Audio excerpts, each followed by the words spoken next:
just like I would write something in English, I can write in Hebrew. Not famously, I wrote my master's, it's famous for me. I wrote my master's thesis in Hebrew, and I wanted to write it in English. And they said, well, this is the Hebrew University. And it took me longer to write it in Hebrew than it would have been in English. And then when came to my PhD dissertation, I said, okay, am I going to write it in Hebrew? They said, we prefer you write it in English. And that's because over those, it changed to where they're like, look, you can write it in Hebrew, but no one will read it. And the people who are going to read it, they should know English anyway. So, but there's a famous joke at Hebrew University about why God never got tenure. And one of the reasons is because all of his works were in Hebrew. Anyway. Funny. Shalom and welcome to Hebrew Voices. I'm here today with Dr. Nadia Vidro of University College London. And you're one of the most fascinating guests for me that I've ever interviewed because you spent years reading medieval Karaite Jewish literature on the calendar. Shalom, Nehemia. Thank you for having me here. Indeed, I had a 3-year project at University College London. That was all about the Karaite and rabbinical calendars, and my job was to read Karaite literature on the calendar. So your job all day was just to read these texts talking about the Karaite calendar. Absolutely. The Fritz Thyssen Foundation was very generous to fund this 3-year research to just read, well, not just read, but to read those manuscripts. Well, read and study and decipher. Read and study and decipher and analyze the manuscripts on the Karaite calendar, medieval Karaite calendar. It doesn't even seem like fair that someone should be paid to do that. That's seems like too good to be true. Yeah, I agree. That's amazing. Wow. So you may be one of the world's foremost experts. No, I would probably say you are the world's foremost expert on the Karaite calendar as it was practiced in the 10th and 11th century. Would you say that's fair? I've done a lot of research on this, yes. Okay. All right. So you have a couple of articles that are coming out, and I always like to refer the audience to research that they can read more. Where can they read these articles that you've written about the Karaite calendar? So the article that is already out has been published in the Journal of Jewish Studies. Okay. You can find it under my name, Nadia Vidro. That's the Oxford Center for Hebrew and something or another. Yes, their journal? They're publishing it, yeah. Okay. And at least two more articles are forthcoming. One about the Karaite calendar in the diaspora, which will be coming in Aleph. That's the journal about Judaism and science. Okay. And another one about the moon and how months were set in the Karaite calendar. And that's coming out probably next year, probably not this year, in Jewish Studies Quarterly. Wow. Okay. So this is a deep and broad topic. And I do want to get into the weeds. Maybe that's kind of a pun there. I want to get into some detail because in your article you talk. I want to the one article that I had a chance to skim through. I haven't had a chance to read the whole thing. I'll definitely go back and read it in more detail. You call it Aviv, Barley, and Calendar Diversity among Jews in 11th century Palestine. And Palestine, that's what I would call Eretz Israel, the land of Israel. Yes. What is this calendar diversity that took place in the 10th and 11th century?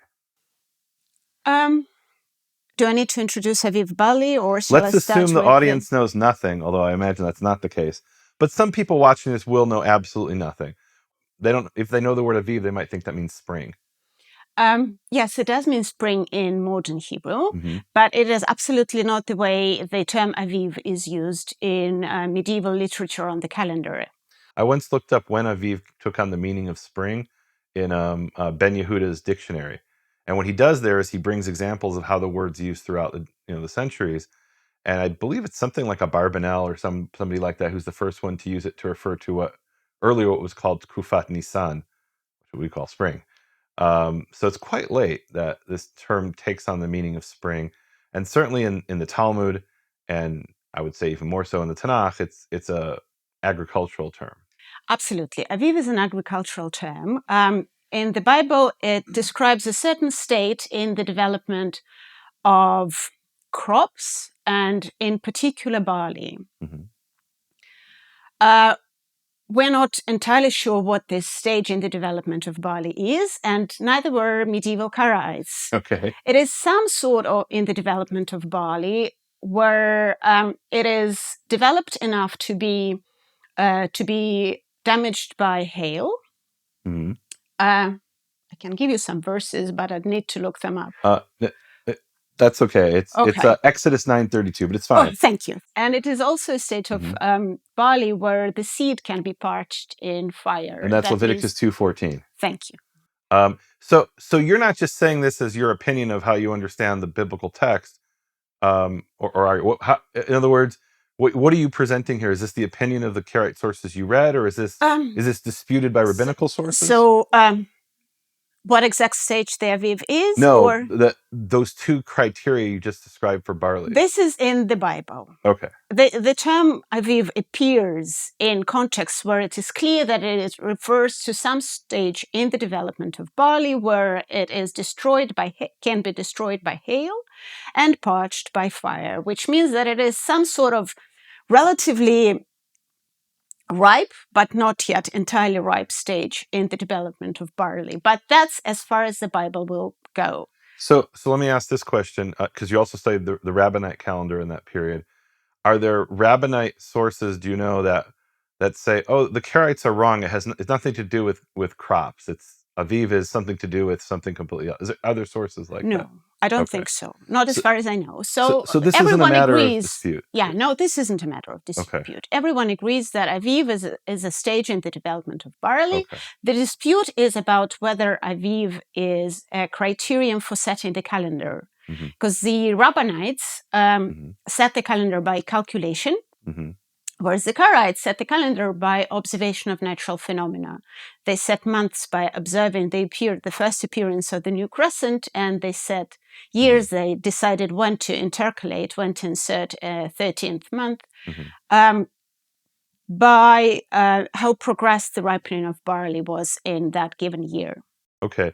So, and then in the Talmud, it talks about how they would use, it actually talks about 3 criteria, and then there's different passages. Have you studied any of that? Because one of them they mention is Aviv. The Talmud also mentions empirical intercalation on the basis of various criteria, one of which is Aviv, but it also mentions the ripening of fruit right. of the trees, and how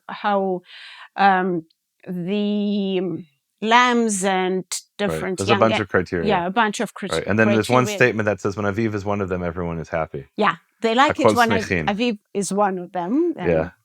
Okay, and that was probably for some practical reasons of when you could then start selling and eating the crops, I would imagine. But anyway... but also because it's in the Bible, because in the Bible it says, observe the month of Aviv and keep Passover. So would you say that was and maybe this is outside your field because you said 10th, 11th century, but in the Talmudic period and in the Second Temple period, would you say that was like maybe a populist position, that it was maybe easier to convince the masses when Aviv was one of the factors versus, and I guess I'm just thinking out loud here, versus, the equinox, which isn't mentioned in the Bible? I wouldn't know that. Okay. But, and I'm not sure we know too well how intercalation worked in Talmudic sources. Okay. In the Talmudic period. Okay. Well, Talmudic period is different. I mean, these are kind of anachronistic things by the time the Talmud's written down. And in other words, you have this letter of Rabban Gamliel, who sends an intercalation letter to Babylon. But anyway, let's focus on the 10th to 11th century. Yeah, let's do. Let's focus on the Karaites. This is fascinating stuff to me.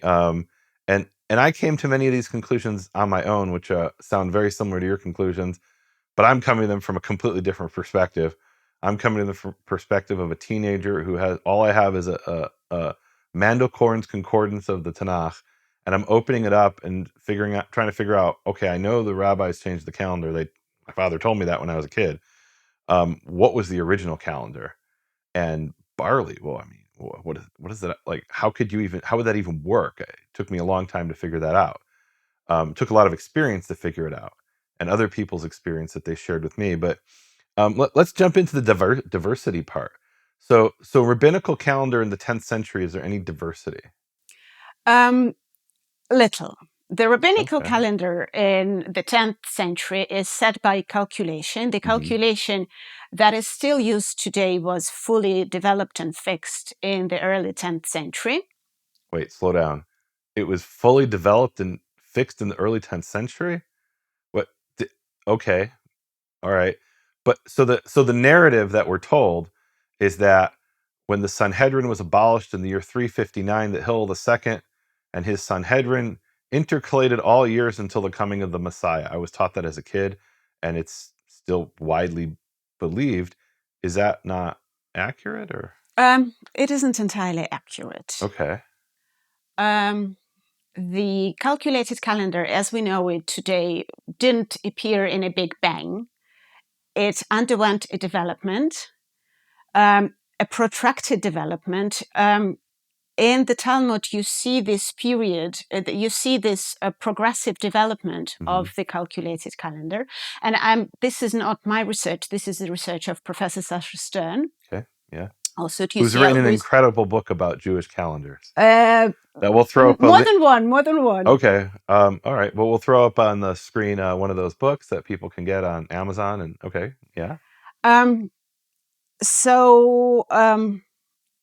The Jewish calendar, of course, the calculation has various elements: the calculation of the molad, that is the calculation of the min conjunction, and the 19-year cycle for the intercalations.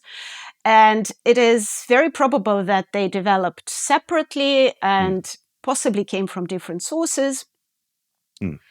And it didn't reach its final form until the 10th century? It didn't reach its final form until the 10th century. Okay. That's right. All right. And actually, even in the 10th century, it wasn't entirely reckoned the same by everybody. We know of a big calendar dispute in the Rabbinite community between the Palestinians and the Babylonians, because they had slightly different rules for the calculation of the molad and the setting of the months. So in the year 921-22, there was a big calendar dispute between Babylonians and Palestinians, usually known as the Sa'adi ben Meir calendar dispute. But again, Sasha Stern demonstrated but Sa'adi actually played a minor role in this dispute, and it was more the Babylonian. Well, hopefully one day I'll have an opportunity to speak to him, and he'll tell us that story. Yeah, he can tell us. So it comes to a culmination in the 10th century, the rabbinical calendar, but the Karaite calendar had diversity in the 10th and 11th century. And I want to read you a message I got this morning. Right. I'm here at Cambridge, and I was standing on a bridge on the Cam River, which is Cambridge, right? So that was kind of cool. And I was sharing when I was going to be celebrating Pesach, and I posted it on TikTok, right? Like this is, so you're looking at the 10th and 11th century version of TikTok, in a sense. I posted on TikTok just a very I'll be doing it, Sunday night, April 17th, right? No big deal. Just, people had asked me, and somebody writes, "You're a month late. Barley was Aviv, and there was enough ready for wave sheaf a month ago." So this is in 2022. And in your article, you bring examples of how this sort of dispute was raging in the 10th and 11th century. Absolutely. Karaites never agreed what the term Aviv actually means in all its details, because the Bible, we already discussed what it says, but it isn't really enough in practical terms. If you go into the field and observing Barley, as you know better than I do, you find Barley in all sorts of different stages. Of all different colors and development of its kernels. And Karaites never really agreed what exact developmental stage of barley is called Aviv. They also never really agreed how much of it you need to be able to find in order to declare the month of Aviv, that is Nisan, and also when you need to find this. Wow, so we've got three different things that you said there. I think there was the stage of development, the amount, how much you need to find, and also when, whether you need to find it before the beginning of the month or by the time of So let's talk about those three things. Let's talk about the stage. What were the different opinions? And here I know it's very complicated because, and I read in your article how there are technical terms that you disagree with other scholars on, and and then some of them are descriptive, right? Like asfar is yellow, and they talk a lot about the colors. About the colors and the 3 stages in the development of barley that come into consideration as Aviv is the green barley that is green, that is pistachio colored. They talk a lot about pistachio colored barley. That's pistachio in American English. Okay. And I was telling you this before the interview, that when I was a kid and I first read that in somewhat later Karaite sources, and it said fistaki, and I thought, okay, that's pistachio. Red? We're looking for red barley? Because I grew up in America when, back in the day, in my era, all pistachios that you bought were red. And they later found out that red dye caused cancer or something, and so they don't do it anymore. Right now you get like natural colored pistachios. But I really had to ask somebody. They said, no, it's a shade of green. Like, and I really got one of these responses from someone in Israel, like, red? Like, what are you, stupid? It's not red. It's green. I'd never seen a green pistachio. So for the Karaites, it is obviously somewhere between green and yellow, because they always mention them in this. Right. Well, and then after I'm looking here at your article. Let me read this. Let me read here what you said, what you wrote. You said how there's 15 stages they identify, and the first 4 are before the head of the grain has really come out, so it's not relevant for Aviv. But there's heading, pushing out ears. That's number 5. 6 is empty. 7 is milky, and that's amazing because today we still use the term milk stage. 8 is curdled, and I'll ask you about that in a minute. 9 is green and tender. 10 is green and doughy, and I know exactly what that is because we talk about doughy today as well. Right, it's a term that's used. Well, I cheated a bit. I looked at did you? Terminology. Fair enough. Okay. Well, and modern terminology is also a bit complicated because the way they would harvest crops even 100 years ago, or maybe still in some parts of the world, versus how you would do it with a combine is different. Because with a combine, you need it to really be bone dry. With the ancient method, if you harvested it that dry, it would shatter and you wouldn't be able to get it into your barn. So then we have 11 is pistachio colored, 12 is yellow, and that's literally the Arabic word asfar is yellow. Absolutely. Right? That one's not really subject to interpretation. No. How it applies, that's subject to interpretation. But 13 is dust colored, and I ask you to talk about that. White and tender and white and dry is 14 and 15. So talk to me about, let's start with curdled, because you have a little discussion about curdled. And I think my audience is interested enough, I think, in these nuances. I don't know that a lot of audiences would be, but my audience who has heard a lot of terminology over the years, I went out for something like 20 years looking at the barley, and we developed our own terminology. We also learned terminology from talking to farmers and agriculturalists, and right, so we didn't entirely invent it ourselves, but some of it was just very descriptive of things that we saw, and they did some of that too, right? You quote these calendar reports, and there's this one that I absolutely love where they're in a field somewhere, and it says here, a peasant mentioned that it will be ripe in 10 days, and a watchman said until the middle of the month. So talk to me about that. That's amazing to me. So they talk to 2 different guys in the same field and they get different stories. They get different stories. Obviously, Karaites are an urban population. They talk all this, they write all those huge treatises about Aviv and Barley, but they actually live in Jerusalem. And they don't plow, and they don't seed, and they don't ripe. So they don't, harvest, exactly. Yeah. For them, it's very specialized knowledge. It's not that they live and breathe agriculture, which is why you often, when they go to the fields and then describe their experiences, you often find that they had to ask the farmers and the watchmen and the people who actually are there in the fields what they think about the state of crops and when they'll be ripe. But they've also developed their own expertise, and they sometimes mention that this is the kind of expertise that you can't only learn from books. You have to actually go out and see what people do. Wow. and what it is in the fields. And if you just sit there and think, you won't get to the bottom of it. Wow, so that's kind of revolutionary. And I say wow because I've literally had people over the years who say, so tell me exactly the technical definition. What is Aviv and how do you know what it looks like? And it's very difficult it was difficult for me to explain in abstract terms something that you have to have your hands on to feel, and you get a feel for over the years. And so this is kind of revolutionary. Tell me if I might be wrong here. So we're dealing here in the 10th or 11th century, and as 21st century people, we take for granted that if you want to know something, you do empirical experiments, right? But wasn't there this idea especially in Greek philosophy, that you should sit and think about things, and the empirical is untrustworthy? I think there was an idea like that. We have the famous story of, I forget if it was Roger Bacon or one of these guys, where he tells the story of how they're debating about how many teeth are in the mouth of a horse. You know that story? And have you heard that story? I know. It's an urban legend, but it's a bunch of monks are sitting around at this great congress, discovering how many teeth are in the mouth of the horse, and one says 20, the other says 21, and they can't agree. And one young neophyte rises up after days of deliberations and said, "Let's go out and look inside the mouth." And he is promptly excommunicated and kicked out of the monastic order, because what a filthy heresy to go and look. And so that might represent maybe the Christian Dark Ages.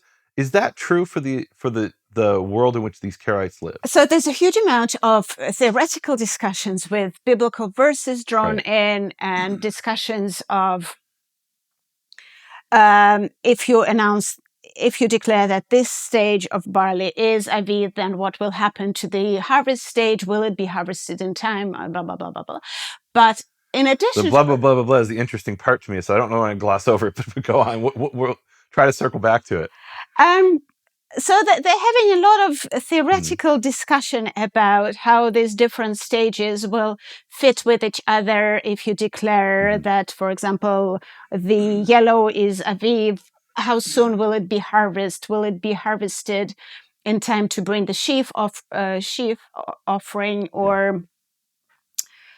or if a different stage is declared Aviv, will the sheaf offering be in time? So they're trying to reconcile all those different stages and with the timeline of Passover and related festivals.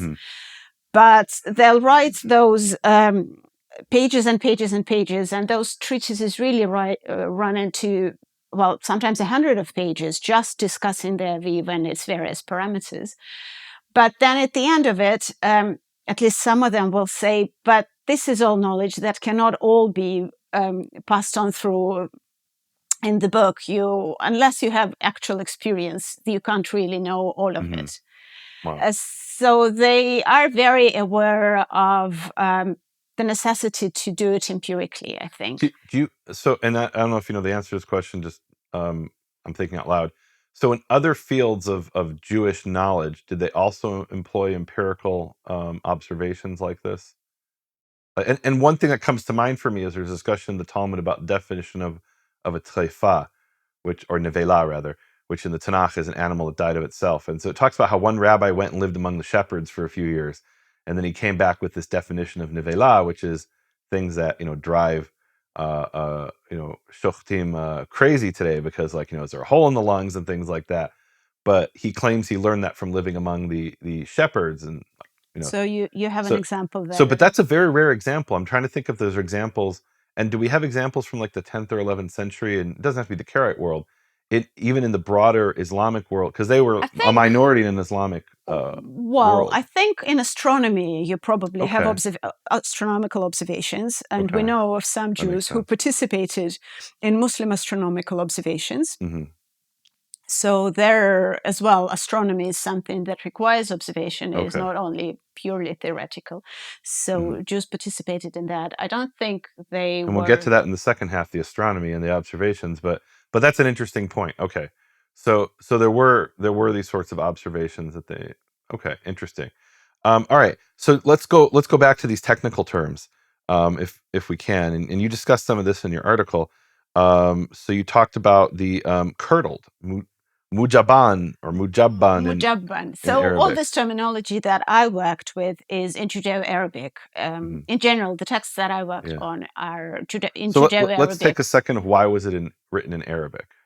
Okay, so Judeo-Arabic is Arabic written in Hebrew characters. So the two languages in which Jews wrote in the Middle Ages were Hebrew and Judeo-Arabic. If we're talking 10th, 11th century.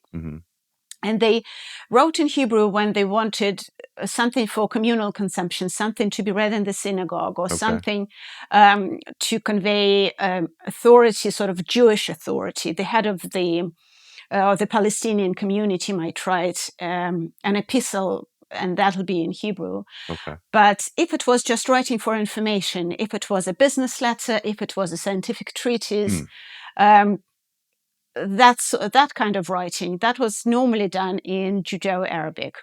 In a slightly later period, not that much later, Maimonides wrote famously in Judeo-Arabic. A lot of his writings, and there's this great exchange he has with, I think it's Yehuda ibn Tibon or someone, who writes to him and he says, I have all these questions. I want to come to Egypt from southern France, from Provence or something, or wherever he was, to ask you these questions. And Maimonides writes back, he said, if you came, I wouldn't have time for you. I'm so busy. But he was a very busy person. But so they were trying to translate into Hebrew for the Jews in Europe who didn't know Arabic. That happened later. That is 12th century. And so, but in this period, this is the language, just like I would write something in English, I can write in Hebrew. I wrote my master's, it's famous for me. I wrote my master's thesis in Hebrew and I wanted to write it in English. And they said, well, this is the Hebrew University. And it took me longer to write it in Hebrew than it would have been in English. And then when it came to my PhD dissertation, I said, okay, am I going to write it in Hebrew? They said, we prefer you write it in English. And that's because over those, it changed to where they're like, look, you can write it in Hebrew, but no one will read it. And the people who are going to read it, they should know English anyway. So, but there's a famous joke at Hebrew University about why God never got tenure. And one of the reasons is because all of his works were in Hebrew. Anyway, that's funny. So let's talk about curdled, mujabban, which is an Arabic term I know nothing about. Tell me what mujabban is. And there's a bit debate about mujabban, right? So it was previously translated something like light green. Okay. Maybe with an explanation that maybe it resembled the color of some fermented cheeses. Okay. Oh, is this to do with the word gvina in Hebrew? It's a cognate? Jubn. Yeah, jubn in Arabic. Yeah. Okay, so it's a word. So it literally would mean something like cheesed. Something like cheesed. Okay, yeah. All right.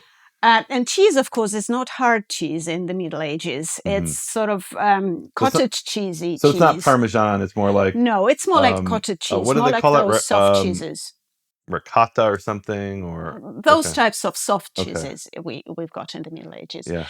But it never made sense to me in the context of those texts because this was a stage that appeared before green. Mm-hmm. And the stages, as you read them out, they sort of progress. That's the progressive ripening of barley. And as it progresses, it goes from green to pistachio to yellow to white, sort of. You see it, and we all know it. I don't think we all know it. You know it, and I know it, and farmers know it. But you're saying it's something that's generally known to people who have studied this scientifically, maybe, or through observation. Or at least if you see fields, you see that it does go from green to yellow.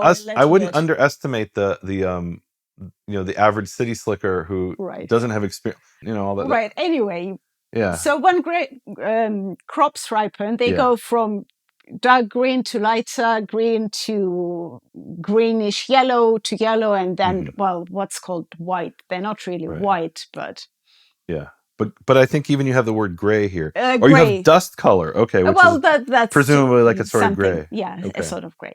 Yeah. So this mujabban always came before green, which didn't make sense for it to be light green or yellowish green. And then there was another term which was translated as dark green, but that came after mujabban, after this sort of curdled. Is that the ahdar ratab? Ahdar ratb means green and moist, or tender. Tender or moist. And then there's the next stage, which is green and there's this term dajn. Which you translate here as doughy. Okay. Which means sort of starchy, doughy, something like that. Yeah. And from the position of those terms on the ladder of the ripening stages, it became clear to me which comes first and which comes later. And so I had to change those translations because in the original translations, the light green came before dark green, which didn't make sense. And the original translator, just to put it in context, he might have been translating he was translating thousands of different texts that had to do with, pirates captured someone and they were ransoming them. And, absolutely. And he wasn't focusing on calendar per se. Absolutely. So, and literally stuff about pirates and people being... Definitely. Read some of all his stuff. sorts of... Moshe Gil is the original translator. Right. He translated all sorts of letters. Right. And so he may not be giving a technical definition. You're giving more of a technical definition. Yes, absolutely. I had the benefit of studying a lot of those texts. Right. Wow, this is fascinating. So we talked about... So there's a debate in these 10th, 11th century Karaite sources about which of these stages is Aviv. Is that right? Yes, there is a debate. Usually the ones they are debating is the green and doughy or pistachio or yellow. They are debating between these three.